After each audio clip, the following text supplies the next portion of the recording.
पार कर दे उसे भगवान कहते हैं।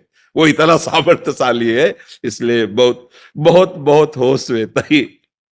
एक बार सुदामा जी महाराज द्वारिकाधीश से फिर बार बार मिलने ही जाते थे, तो एक बार समुद्र स्नान करने जा रहे थे। तो सुदामा जी ने कहा, प्रभु बहुत ऋषि मुनि कहते आपकी माया बड़ी विचित्र है, बड़ी भयावह है, अब हमको दिखाओ तुम्हारी माया है क्या, माया क्या है।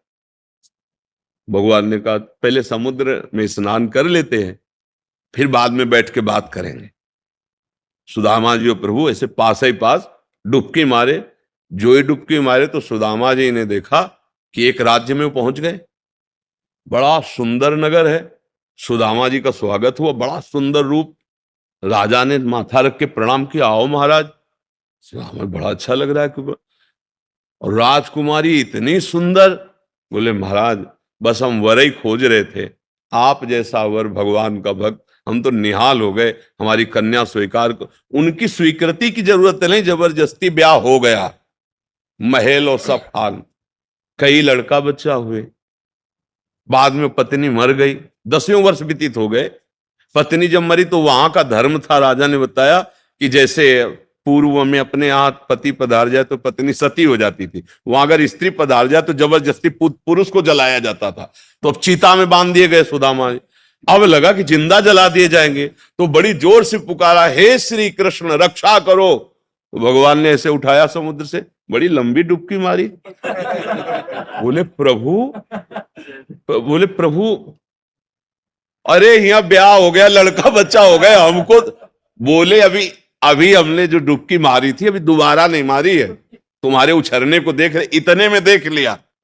इतने में क्या देख लिया, ब्याह हो गया, लड़का बच्चा हो गया, ये है माया। कुछ जैसे स्वप्न में हम देखते हैं ना, कुछ नहीं होता, पर जगने के बाद अनुभव होता, स्वप्न में तो अनुभव नहीं होता। ऐसे ही वर्तमान में हम माया ग्रसित बुद्धि से हैं, हमें सब सत्य दिखाई दे रहा है। जब ज्ञान हो जाएगा तो सच्ची मानो, आपको भी ऐसा अनुभव होगा। पर बिना, जैसे स्वप्न में कोई चाकू मार रहा है, अब उसको आप बचा नहीं सकते बाहर से, कि आप न जाने कितने सैनिक बुला लो, जो चाहो कर लो, आप उसको नहीं बचा सकते। वो कैसे बचा लें, बस जगा दो उसको। अब न चाकू है, न मारने वाला, न मरने वाला, खुद वही अकेले था। शरीर ये पड़ा हुआ सैया में, कहीं कुछ नहीं, बड़ा ऐसी रूम है, पर चाकू पूरी गले में घुस रही थी और वो रो रहा था, मर रहा था, भयभीत हो रहा था। कुछ नहीं, बस जगा दो उसको, कोई औषधि की जरूरत है। अरे यार, ऐसा नहीं होगा, अरे यार, तो जे ही जाने जग जाए हेराई, जैसे पूरा स्वप्न खत्म, दुख खत्म। जो सपने सिर काटे कोई, बिन जागे दुख दूर न हो, और जगह तो सब खत्म। ऐसे शुद्ध ज्ञान हो जाने पर ये कोई प्रपंच नहीं है, एकमात्र भगवान है। देखो कहीं ना कहीं अपने सबके ऊपर प्रभु की कृपा है। इस कृपा का प्रमाण है कि हमें मनुष्य देह मिला, ये बिना कृपा के नहीं मिलता। जैसे कर्मों से सुख और दुख का विधान पाया गया है, लेकिन मनुष्य शरीर एक कृपा से मिलता है। इसका बड़े भाग मानुष तन पावा, सुर दुर्लभ सदग्रंथन गावा, साधन धाम मोक्ष कर द्वारा, पाए न जे परलोक समारा, सो परत्र दुख पावई, सिर धुनि धुनि पछताए, काल ही कर्म ही ईश्वर ही मिथ्या दोष लगाए। भागवत में का दुर्लभो मानुषो देहो, देही नाम क्षण भंगुरा, तत्रापि दुर्लभम मन्नेत वैकुंठ प्रिय दर्शनम। भगवान की कृपा से दुर्लभ मानव देह मिला है। मानव देह में हमें कर्तव्य कर्म मिला है। जैसे आप हमारे किसी राजकीय विभाग में, कोई न्याय विभाग में, कोई शासन विभाग में, ये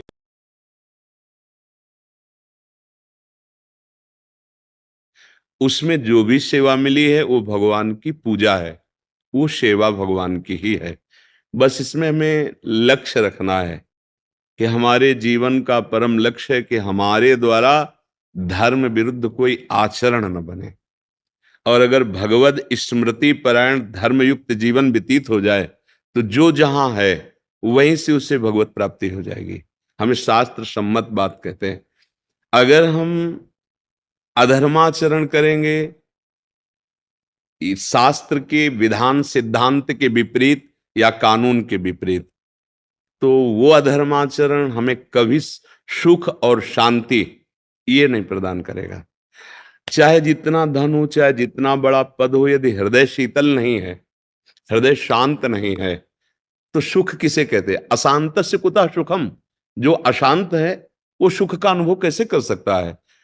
अभी जो हम बाह्य सुखों को, जैसे एक पद के गर्व जनित सुख होता है या वैभव की विलासता जनित सुख होता है, ये कितने दिन का है?